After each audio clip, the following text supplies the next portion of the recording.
Mr. B's concertina leads us into another missions, and I needed the lead in time today, folks, because it's been a frantic day. Last day of work for about 2.5 weeks, which is very nice. I'm pleased to be out of the rat race for a bit, and hopefully we can indulge in some outdoor activities and maybe a few missions in between. That's the plan.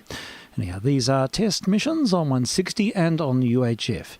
So if you're unacquainted with these sessions, it's something that's been going for quite some time, since the beginning of the first lockdown, in fact. We've sort of inhabiting this space with test material, tone tests, and using the collection here, as well as a bit of value-added material from YT and other sources. Yay, well, I don't know. What are we going to do today? We'll have a look. We'll have a look at the list, the non-list, and see what we can start off the session with. And yes, we have a Polish tango from 1935. I reckon this would be as good as anything. Let's have a listen to something, a band which I can't even pronounce, but I'm sure it'll register for you as it will for me. Dziś będziemy na ludowym państwo bloku.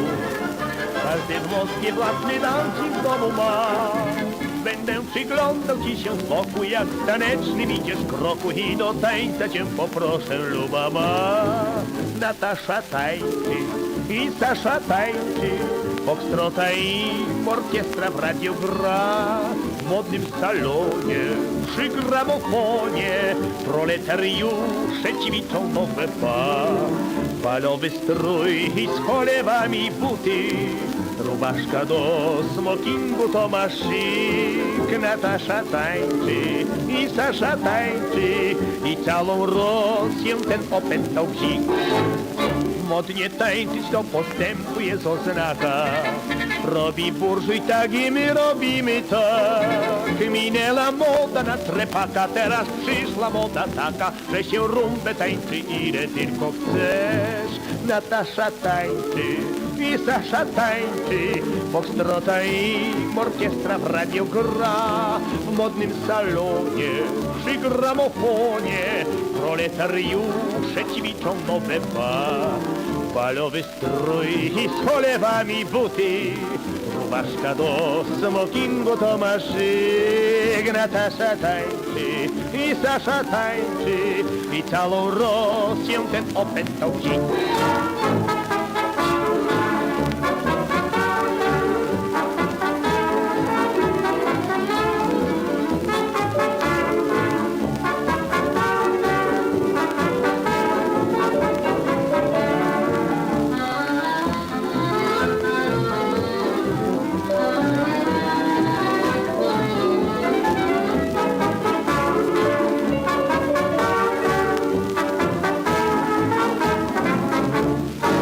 Natasza tańczy i Sasza tańczy, foxtrota i orkiestra w radio gra. W modnym salonie, przy gramofonie, proletariusze ćwiczą nowe balowy strój i z cholewami buty. Rubaszka do smokingu to ma szyk, Natasza tańczy i Sasza tańczy i całą Rosję ten opętał bzik. I'll have a go at it. I'll have a go. It's Taduts Faleskoiski. Natasha Tansi and Och. Serena Record. Serena Record. Ah, that's the label. There we go. Nostalgia with a nice distinctive minor key and an old Polish flavour. And to set the scene for today, well, and good afternoon to you, Mr. OP. Yay, well. Trust you well? I'm well. I'm fine. I'm relieved. I'm feeling like I've been cut loose. I bet. It's a good feeling. Knowing so that you've all of the related work is done, so you can actually now have some time off. That's it. Yes. I don't have to sort of feel duty bound to other situations. So yes, it's nice to be in a different headspace. And although I'm sort of domestically all right, I've just been told I've got to go and pick up my daughter somewhere soon, but not for a little while. And so we can do some missions first. So yeah, look forward to. We'll be catching up, no doubt, tomorrow. So that'll be nice. Yeah, look forward to it. And we'll. Yeah, very good. Yeah. I'll be a little bit later. There's a commitment here that. So I'll be a little bit later than I usually, sure. But, yeah, no, that's fine. It's all good. I look forward to seeing you and Mr. W. So that'll be great. We'll have a catch up, and we'll try and make sense of a very chaotic environment here. It's chaotic. It's crazy. It's just untenable. It's the blue tack and sticky tape zone where everything is patched together in the most rudimentary fashion. It's just completely... kind of like gaffer tape and cable ties. Yes, it is. That's exactly the way it is. It's chaotic. But, in some weird way it sometimes does what it should. Yeah. So anyhow, it'll be good. Good to catch up. So, yeah. All right. So any plans with your skiing exploits? Is it... not as yet. I'm just watching conditions. Yeah. I'm hoping they get some more snow, then I'll go sort of thing. But as it is at the moment, it's a bit light on. Yeah. It's okay. There's an area where you can, but it's... Yeah. You're all very corralled into one area, and so, yes. We'll just wait for the next bit of... Yeah. Yeah, fair enough. Okay. I know. And as I suspect too, I'll keep watching, there might be rule changes Thursday at 11:59. I know. That's what we're sort of wondering about. We have some plans next week, and we're just hoping that we can, go with what we intended to do. Part of that plan was to go to South Australia and catch up with extended family over there and some of Kate's friends in Mount Gambier. So, yeah, we'll see if that happens or not. I'm not sure. Yeah, one step at a time. Anyhow, well, we're still sampling the vinyl pressings, the 16-inch vinyl discs here, and acetates. I just had a listen before to some of these 3KZ acetates, and some pretty amazing stuff here. The only problem is they're really, really grubby. Okay. I imagine they must overhang the turntable platters a fair way. Oh, well, I've got a 16-inch table here. Oh, okay. So that's quite good. You can Yeah. run into tone arm issues on probably a normal size one. Yeah, exactly. You have to have a dedicated table for 16-inch records, and luckily the system here is set up for it. But the problem with these particular discs is that they've been stored in a very dusty environment, and they really do need to be cleaned. And acetates, you've got to be really careful because you can't get moisture ingress, and they can delaminate. So, but they do have to be cleaned because they're just not playable unless they are. They're just choked. So what's the ideal to clean them? Yeah, you can't use alcohol. You can use ammonia. Ammonia and a little tiny bit of detergent in distilled water, and use a shaving brush, and just give them a sort of a gentle once over. And I don't think I'll trust the vacuum machine on them. I just don't think they're stable enough for that. But I'll just probably let them air dry. But there's about half a dozen that do really need to be cleaned properly before they can be played. So we'll try and sort something out in the next few days. And I've got quite a copying job ahead of me here. There's about 50 or so acetates and vinyl pressings here, 16-inch records, which need to be preserved. How long do they run each? About 15 minutes aside. Okay. Yeah, they're standard grooves. They're not micro grooves. So yeah, that was their way. A few hours worth there. Yeah, quite a bit of material. So yeah, they're sort of, you look at these big records, you think, wow, there's there's a lot of material, there's a lot of time on it but the problem is they're all standard groove and not micro groove. Yeah. So yeah, a 16-inch record. And it was pre the days of compression. Yes. So Yeah. they're. Imagine then if you got good ones, the quality could be quite superb. Yes, in good condition they can sound excellent. They can sound really good. So but it's just a question of what condition they're in. The vinyl pressings can sound really good. I mean they come up, they brush up superbly. The acetates, if they've been played a few times, they're only designed for about 5 plays, and then that's it. Oh wow, okay. So yes, you need to. For posterity, get in early. And you've got to pick a stylus profile. That's true. You've got to pick a stylus profile that sort of gets the best part of the groove. And but a lot of these are pretty worn. They've had well over their 5 plays, and also they're not designed to last more than about 10 years, 20 years usually max. Good evening, Steve. Hello, Frank. Good evening, Frank. Hi. Yeah, just talking about acetates here and how fragile the medium is. And yeah, look, they don't last that well. Well, they're supposed to only last for 10, 20 years max, but these are 70 years old and they're still hanging in there. But the palmatic acids come through and you've got this white sort of blotchy appearance, and that's the first stage of them delaminating. So you got dub them quick. Yeah, they've got to be dubbed. So that's the plan. We'll get onto that these holidays, and we'll get some 3KZ history, and I'll put it straight up onto YouTube because I think it just needs to be in the public domain ASAP. Excellent. I can't stick around. I've got a visitor. Sure. Okay. I just wanted to check in. Yeah, thank you. It's good to hear from you, Frank. And that lecture last night was something else, wasn't it? Just superb. It was completely amazing. And I think it'll be in the public domain on the Australian Engineering Society website at some point, so I can refer people to it when we get more information. But I believe it was recorded, and I think it is going to be available to people. So it would be of interest to very many people, even non-technical people. Yeah, definitely. Oh, look, it was just absolutely superb. It was wonderful. So, Mr. OP, it was Martin Benge, who was an engineer at Abbey Road, and he worked for EMI, and he came out to Australia and worked in EMI in Sydney for a long time. Then went freelance, but he's had an incredible career. It goes back to the 50s. Right until recent times. So he sort of spanned that golden era of Abbey Road, and he worked with the Beatles and the Rolling Stones and a number of groups. Worked with also all these luminaries. Like several, generations of technology too. Yes, that was a very big part of the discussion. Early tape, valve, into transistors, Yeah. and then ultimately digital and integrated. You Yes. got a very good taste of that spread through the talk. Yeah, it was very much technology oriented, and it was really well done because he spoke a lot about about the musicians themselves and how they adapted to to get the very best from the musicians, and of course it was all about the music. And I think he sort of profiled that really sensitively, actually, and without sort of talking about technology for technology's sake. But he did refer quite specifically to a number of the great EMI desks, including the TG12345s, which were just absolutely legendary. And he spoke about them and some early 3M desks and custom equipment that they were using. And Neve, of course, Neve desks as well. And yeah. We used to have a Neve in the place. Oh, okay. In an audio post-production suite. Did you? Yeah. Okay.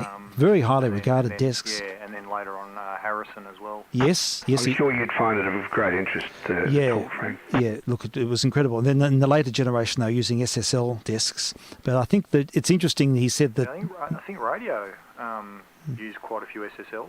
Okay. That was their mainstay for a long time. Sure. They're slowly converting over now, though, that since one of our senior audio guys encountered them at the London Olympics, a German company called Lavo, L-A-W-O. Okay.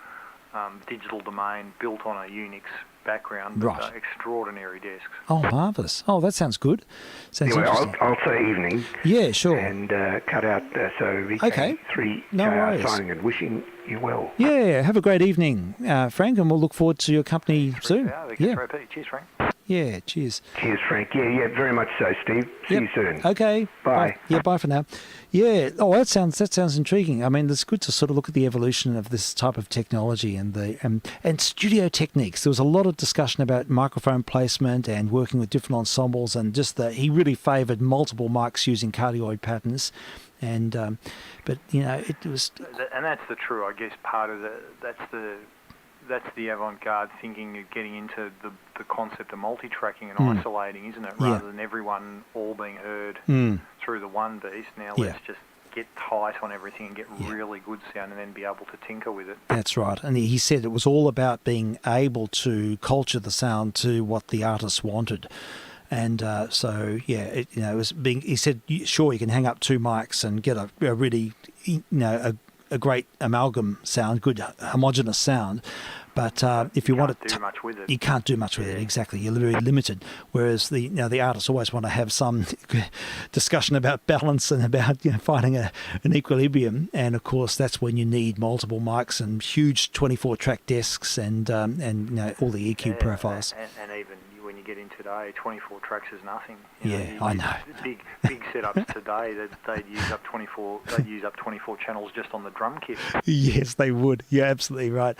Yeah. So it's just evolved in leaps and bounds, and but it was just a great sort of longitudinal study of the whole culture of recording from the very early days when he first started. It was really just three mics and 2-track machines, 4-track machines. That's what it was like at Abbey Road. And these amazing old German Telefunken desks, which are just works of art. They're just magnificent. And interestingly, the Beatles wanted them brought back. They had to repurchase them to bring them back, because when they were re-releasing the Beatles stuff, and he was in charge, he was actually the studio manager at EMI at Abbey Road when the Beatles re-released all their stuff. A few artists through there. Yeah, he certainly did. And he was talking about how the Beatles, when they re-released, it was in the early 90s, and they were... they put out an anthology of all their recordings, but they wanted the original machines back so that they could be played on those, and that was something that they personally requested. So they had to sort of source these ancient BTR machines and get them restored. I imagine they would have been hard to obtain because, obviously, collectors or museums or. That's right. That's what they did. Wouldn't be, there wouldn't be any in service. No, that's it. So they had to the money was just, they had all the money they could ever want. So there was never a question of expense. So they basically rebuilt these ancient machines to the highest possible spec and went back to town. I wonder who they got to do all the rebuilding. Yeah, I wonder. Did they go back to the original companies, or did they, perhaps there were some guys, from the Beeb, some techs floating around that had experience or something? Because even that, finding the expertise that knows those machines. Yeah, absolutely. I mean, it's an incredible thing to contemplate, really, is the amount of how exacting that process would be. Now involved. So I mean, it was just a really interesting nostalgia trip. It was a veritable TARDIS, just hearing these industry tales from someone and he was really transparent. He was very balanced. There was no overt emotion or ego. It was very contained and really just totally captivating for nearly 3 hours. It was a really long talk. Yeah. Well, it's a lot of ground to cover, isn't it? I mean, when did he retire from the biz? Probably about 10 years ago or more. He would have even this. He's pretty old. He'd have to be be close to 90, I'd say now. The reality is that he's probably seen 3, 4, possibly 5 decades in the industry. I mean, it's staggering. That's a lot. And particularly during that period of time, because of the rapid technological change during that, because of post-war I mean, the war brought a new sort of level of technology, I guess, into that, the 50s. Yes. And then with the onset of space research and programs and everything associated with it, that pushed technology, that stuff along rapidly. Absolutely. Yeah. And another sort of dimension which I found quite interesting was he'd been working at Abbey Road. He had a high position of responsibility there. And then he took a job in Australia working for EMI to set the scene up here. And when he came out to Australia and they were using ancient equipment, this is in 1970, they were still using sort of 1950s stuff.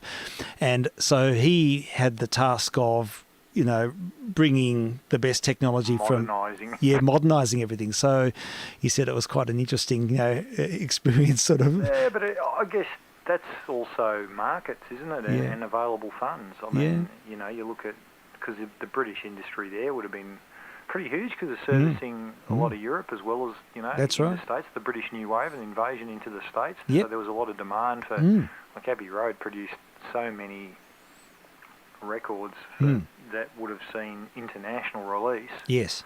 Whereas Australia at the time, we're doing bits and pieces, but by the same token, once artists got really big here, they kind of went over to places like that to record. Yeah, that's so true. So, he wanted to put Australia on the map, or EMI wanted to have a stronger presence here and as an outpost. So, there was a market-driven imperative to modernise. And so, he was explaining how that was achieved, and then how there are other, like Armstrongs and other players who were getting sort of high-end consoles and multi-dubbing and the Studio A80. They're still there today, AAV, I believe. Audio Visual. Yes, I think doing a lot of post-production work. Yes, that's right. Yes. I went to Mr. A's 90th birthday at the venue and saw it all there. And that was an incredible experience. Yeah, that was 2 years ago. Yeah, so that was something quite extraordinary. I know a couple of sort of our ex-audio guys who, one of them is that started with me as a trainee.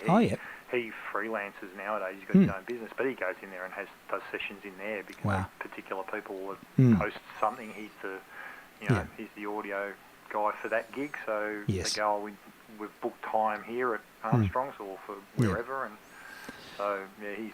Well, I don't know about nowadays, but certainly in going back 5 or so years, he was regular in there. Yeah, the main suite in there, the main sort of cinema suite is just something else. It's like Hollywood. it's incredible.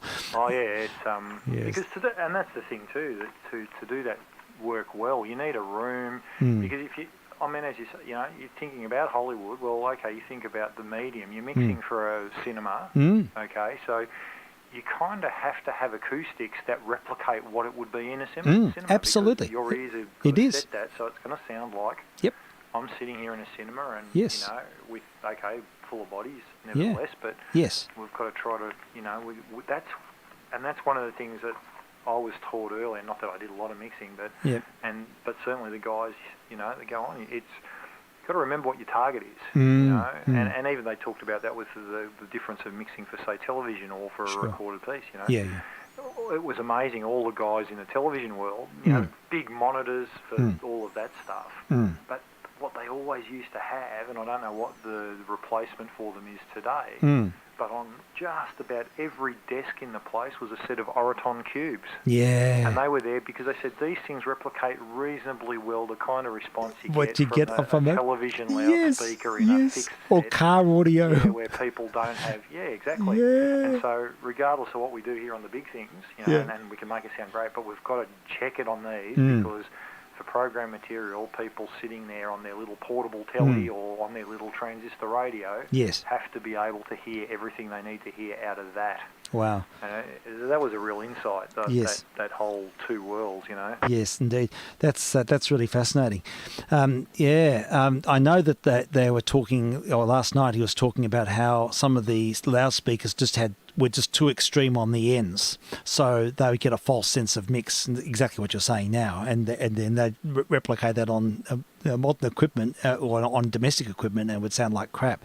So they were forced to sort of find that. And that's why particular guys have their particular favourite, you know, speakers too. Yeah. They really, you know, like our present senior guy in there, he likes Dine okay. audio. They're his go-to. Okay. And he ended up bringing in his own set to put in the control room. Oh, very good. Because they built, all our new control rooms got built using Genelecs, which okay. are a great sounding loudspeaker, but that was his comment. He said, these things make everything sound good. Yes, yes. And I don't find them totally accurate on all materials, so he said, I prefer to monitor on these because I know them and I've done a lot of work on them. And, gee. And, you know, so that is really interesting. You know, your man last night, he would have had his favourite set to monitor on, I'm sure. Yes, that's right. I mean, I think that, and everyone did, and so there was a number of varieties of setups, and I know the Altec 604s were very popular, and he said in the later generation James B's B&Ws. brother. Beg your pardon? Sorry? You know the story behind that, don't you? No, tell me. Altec Lansing, Yeah. JBL, Yeah. brothers. Oh, James right. B. Lansing and Altec Lansing. Oh, really? And a bit like Adidas and Puma, the German brothers. And at a point in history, they had their differing opinion and they went their separate ways and formed separate companies. But essentially, the founders of those two companies were brothers. Isn't that incredible? I didn't know that at all. That is amazing. Well, there you go.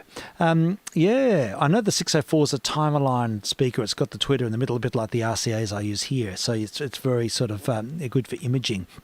That sort of thing. But how about that? That's the most interesting thing. He said the B&W is the sort of go-to speak now in Abbey Road. And look, they are. And the great thing is they make a really good range of things too. You know, you can get some pretty spectacular bookshelves from them, right through to some fairly serious, you know. And they've always been a really good manufacturer, Bowes and Wilkins. I've got to say, you know, I mean, I've got these older Celestions in here. I haven't really thrown a lot at them yet to know how good they are, because they came out of the old place. I'm going to be piffed. And so, but they're Celestian Dittons, aren't they? Yeah, they're little ones. There's been a tweeter replaced on one side, so I don't know how closely they match, but I'm figuring they're probably going to be okay. They'll be okay. But I'll, you know, always I thought, if I had to, a set of B&Ws would be pretty hard to go past. Yeah, I think you're right. I think it's considered to be the highest echelon, really. And you did mention the JBLs that you had. I think they're the 4320s or 43. Something like that. Yeah. And in one of the photos, I noticed that they're the same one that Auntie had, so I presume they're similar to what you've got. Yeah, they're a 15-inch bass driver and a compression driver into a horn. That's horn loading with and then they had that plastic diffusion grill on the end of the horn. That's it. Without the grill, they were razor sharp. Yes, I imagine. Now that's interesting. No, they certainly featured in the in one of the Abbey Road setups or EMI setups. So look, it was good to get all this sort of. It was so much information. I've taken pages and pages of notes, and I just want to try and digest it. Is it been recorded? Yeah, look, it was the whole thing was recorded, and apparently it's going to be made available. It's going to be in the public domain. It'll be on the AES website. So that'd be great. Yeah, so I'll make. And because of the nature of it, it'd be the kind of thing to maybe, rather than sit through 3 hours, you do it in half-hour bites. Yes, I think it'd be easier that way because you could. There was so much information, and it was all so interesting that I sort of got information overload fatigue. You get sort of. I'm trying to sort of absorb all of this because it's so interesting. And particularly with you, I mean, you could have easily spent, I'm sure you would have been happy to have spent like 2 or 3 hours just on the 50s yes. into 60s Abbey Road era. Yes, that's right. Else. Yeah, the TG generation, the early stuff. I know that was they're the most impressive looking desks. Oh, Frank, you've got those early TG desks with they had the paint and faders. I've got to see if I've still got photos of, because when I learnt the train I started, I was playing on a Quad 8. Yeah, right. And they were probably early 70s era, maybe late 60s design type desk. Yes. Very good desk. But they started to get the old noisy faders and voltage control amplifiers, but fortunately they had lots of spares. One had come out to replace a dirty, crusty one while they fixed it or cleaned it. Were they the quadrant faders which form your hand? That's what I love about them, because they fit into the palm of your hand. They were more a conventional looking fader, but it was still and then they pulled that out and installed the Harrison. Yes. So, sure. The quadrant faders, I remember they had them at 3CR. I think the old desk at 3CR when I was a kid, I just loved that desk. It was a homemade desk, but it had been, all the parts came from a butchered high-end, something like what we're describing. And they had the quadrant faders with the, which form your hand. You could put your hand around it, and it's just so ergonomic. It's just such a big mouse. Yeah, it is. And it's you just sort of roll your wrists rather than sort of push a fader on a flat surface. It's very tactile and you can sort of cajole the sound, Well, I imagine too, for that tiny incremental movement, be a lot nicer than pushing something small, That was always trying to just trim something really... just a little minute tweak. You always had to be very careful, not too much force and whoops. Yes, exactly. Yeah, so... The old trick of making, and the guys had them there, little wooden, like rails, so that you could put them across a group of faders. Oh, yes. So you could move a whole bunch at the same time. You can move them, to move them en masse. That was, it's amazing how many bits of bent up plastic or bits of wood you would see around desks for that purpose. For the sake, just to get a collective movement. Yeah, that's great. Anyhow, so look, there was a lot of audio, excellent pictures. I was going to use the P word, but I won't. Audio pictures. So he had a lot of photographic stuff. Yeah, he had some amazing pictures of Abbey Road, just incredible, going way back, and pictures with artists. He had a lot to do with a lot of rock stars, but he was mainly involved with classical and doing orchestras, recording orchestras, and a lot of it was about mic placement. He had, that subject alone. That's an encyclopedia, isn't it? It is. It's a dark science, and he spoke about some of the peculiarities and the way that they had to sort of, position the orchestras and to find a good mix. But mostly Neumann mics, of course, as you'd expect. But and he said his UM47 was his favourite, which I think that's most people's. Microphones. Charge accordingly. Yes, I think so. Yes, the old Norman Neumanns. Yeah, Norman Neumanns. Yes. Well, the Neumanns. I think when I started, they were running a Neumann cardioid shotgun mic. Yeah. Running our Fisher booms. Oh. We used to have Fisher booms in there for drama and various lighting programs. So we'd have boom operators that stand up on this platform, and they'd have this telescopic arm that they could wind in and out with a handle, and then the other hand would have a handle that you squeezed, and the squeezing motion would tilt the mic up and down, and you rotate that hand that was squeezing, and that would rotate the mic around in its suspension. And the mic that was used, I'm trying to remember what model it was now, but I know it was a Neumann. Yes. And that was the go-to mic for that stuff for years. Okay. Oh, very good. Oh, that's interesting to hear. I'll have to look up that one now. That sounds good. I had a question for him last night. I sheepishly put up my hand at one point and asked a question because I heard there's a bit of folklore that apparently Ringo Starr used an old STC Bull and Biscuit mic as a drum overhead, and they used them for room ambience. So I was told that, but I asked him for clarification. He said, no, that's not the case. They used them for monitoring, but they didn't use them as sort of live mics. So there we are.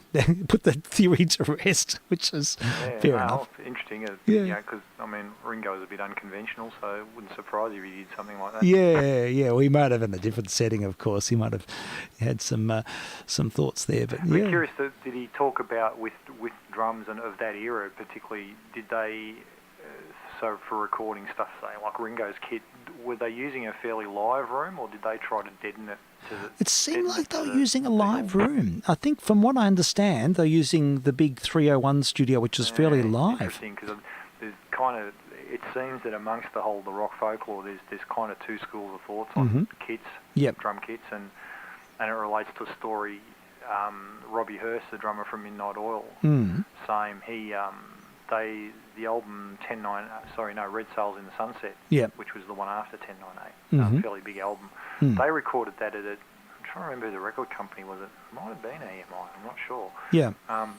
But they apparently knew a studio in Japan, multi-million-dollar mega studio, just built, maybe not the first, but a fairly early artist to use it. Yep. And they had this mega-dollar drum booth set up, which was all deadened down because, of course, the modern school thought it will control everything. That's right, exactly. Put reverb in, but, we can't take it out. Yeah.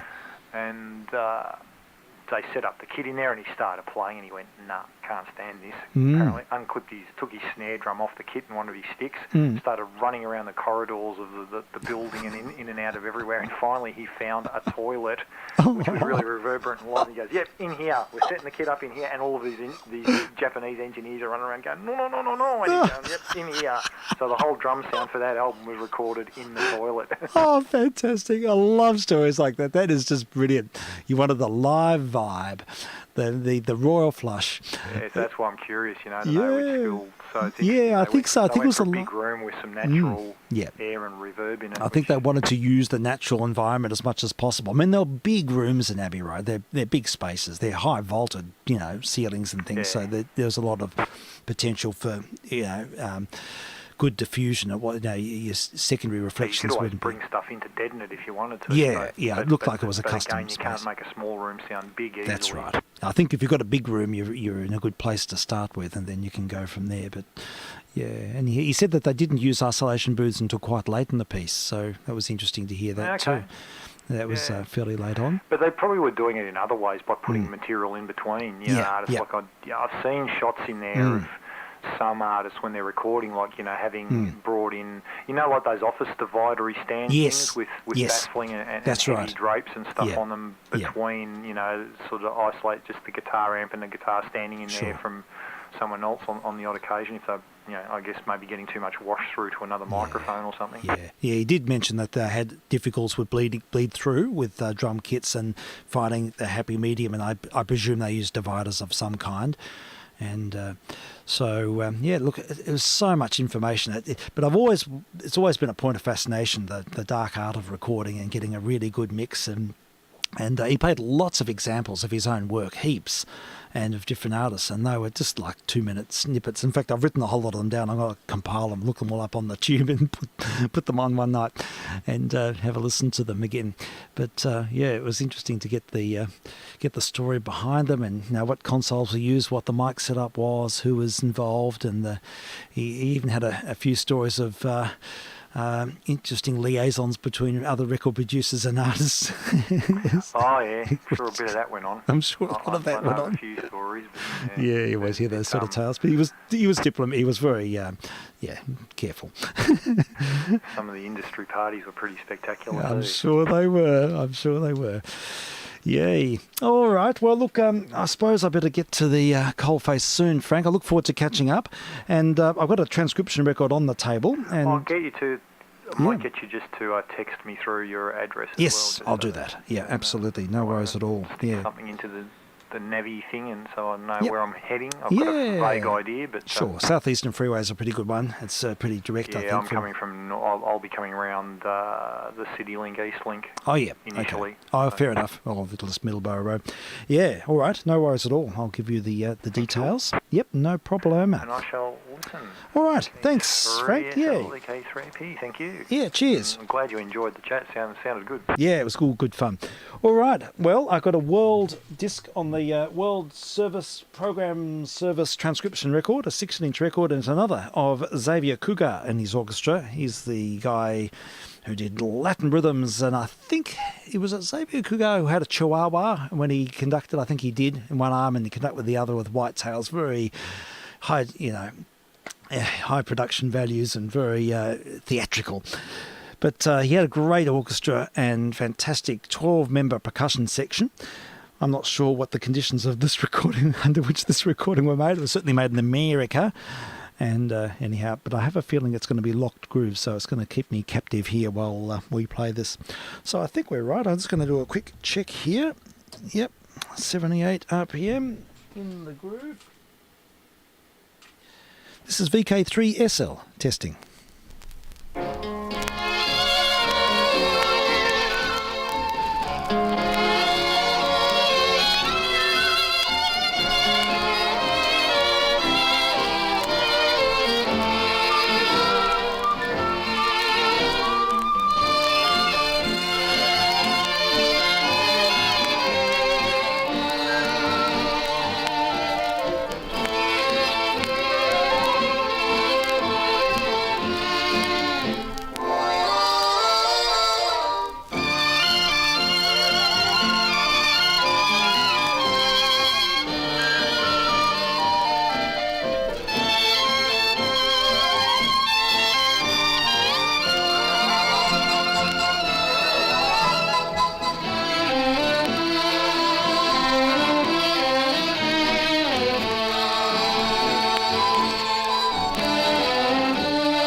This is vk3sl testing on 160 and on UHF. We're listening to the music of Xavier Cougar and his orchestra.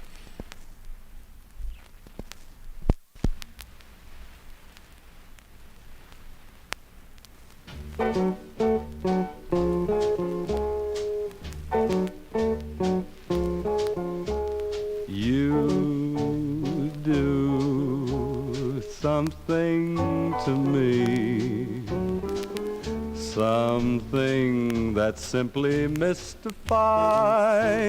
me.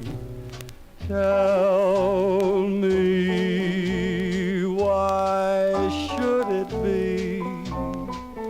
You have the power to hypnotize me. Let me live 'neath your spell. Do that voodoo that you do so well. For you, you do something to me that nobody else could do.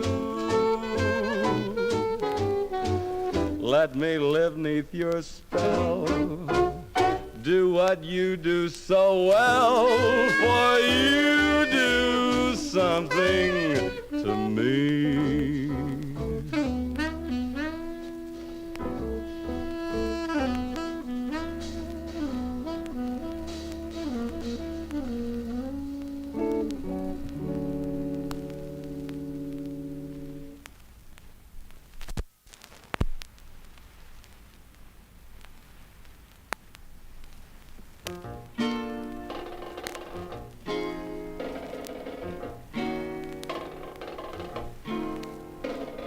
Nothing could be finer than to be in Carolina in the morning. No one could be sweeter than my sweetie when I meet her in the morning. Where the morning glories whine around the door, whispering pretty stories I long to hear once more. Now strolling with my girlie where the dew is pearly early in the morning. Butterflies all flutter up and kiss each little buttercup at dawning. Now if I had Aladdin's lamp for only a day, I'd make a wish, here's what I'd say. Nothing could be finer than to be in Carolina in the morning.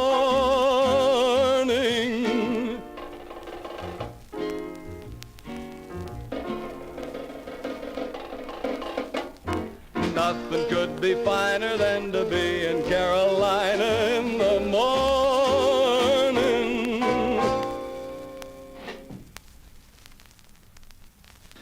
VK3sl, you've been listening to a transcription recording from the 1950s. Xavier Cougar and his orchestra. I'm not sure if he was at the Waldorf Hotel at that time, Waldorf Astoria Orchestra, but that's one of his World Service transcription discs, which we will shortly be transferring. A number of these I'll be putting up on the tube over the next couple of weeks. We're just sampling them here on these missions using authentic material, some of it quite historic. Now, what I will do is refer to our classical corner now while I go and see what's happening in the dinner department. This is another recording off German radio of Alfred Cortot. He's playing the music of Schumann, and he's Kindersman, and recording from 1954. Cortot is quite old here, but he's playing superbly. He's such a poet at the piano. His pedaling has got to be is one of the great wonders of pianistic accomplishment, really. He can do anything with the pedal, and he creates these beautiful, wonderful, expansive phrases. And there's so much tone colour in his playing. It's just style of pianism that really resonates with me. So yeah, we're having a bit of a quarto fest at the moment. So let's have a listen to this quite rare recording from 1954. Alpha Quarto playing Schumann, and I'm vk3sl testing.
Thank you.